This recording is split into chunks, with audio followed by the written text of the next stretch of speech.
Good morning, folks. It is a privilege to be here. Thank you, Larry, for the nice comments.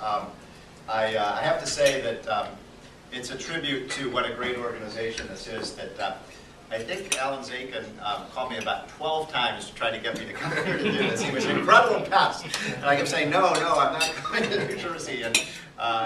Anyway, that's what you want in think tank leaders, people who just won't give up. And so I'm actually very pleased to be here this morning to talk to you a little bit about what's going on around the country. But let me just add to something Larry said. I mean, I completely concur with Larry's assessment of how important these state think tanks are. And it's really amazing. I do travel around the country. I think I've been on the road like 24 straight days or something like that, covering the elections around the country.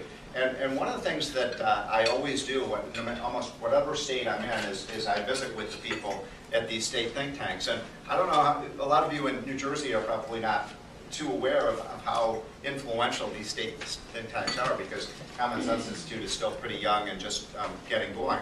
But right now there are, I think every state, but maybe a couple don't have state think tanks. And I think a lot of states have more than one. So I think that there's something like 60 state think tanks around the country today. And they are incredibly influential institutions, so much so that George Soros, who is, as you know, is really the funder of almost every left-wing institution that we do battle with. I saw him quoted in what's happening in this environment is that one of the few areas where we actually have a big lead over the left is in these state think tanks. We built these things before they did. And so we have about a 5 or 10 year head start in terms of the maturity and influence of these state think tanks around the country. And George Soros now wants to create these state think tanks on the left to counter what groups like the Goldwater Institute are doing in Arizona, what the Texas Policy Foundation is doing in Texas, what Common Sense Institute in New Jersey is doing. And what George Soros said in this interview, which I'll never forget, he said, yeah, we want to duplicate what these state think tanks have done on the right. And he said, I believe it's going to cost $1 billion to recreate the infrastructure that we have on the right.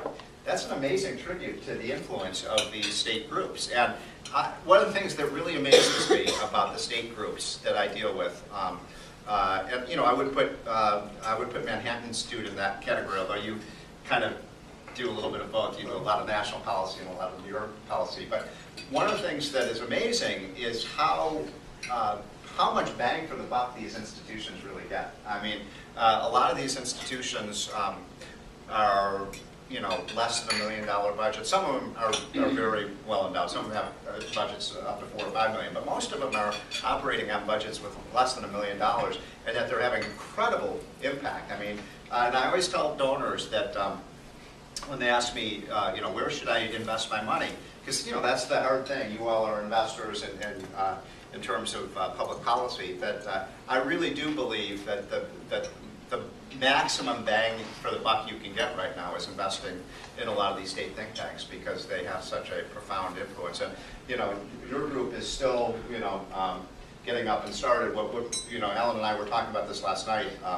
But it would be great if you had double or triple the budget you have right now, so you could set up a bigger operation in Trenton and really do battle. And one of the things that I think a lot of you are aware of this because you're directly involved in policy, but one of the things that makes these state policy institutes so effective and so invaluable is that the groups that they're doing daily battle with in these state capitals, almost every group that they do battle with, whether it's the teachers' unions or this poverty group or this environmental group, all of those groups, with very few exceptions, are totally funded with taxpayer money.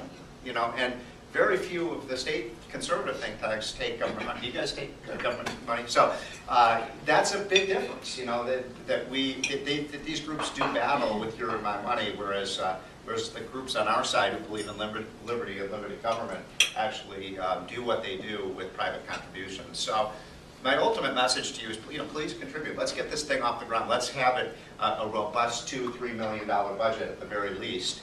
So that we can have, look, let me put it very simply, any state in the country needs a conservative state think tank. It is New Jersey, right? And so thank you for what you guys do, and thank you for the impact you're already having on us through budget.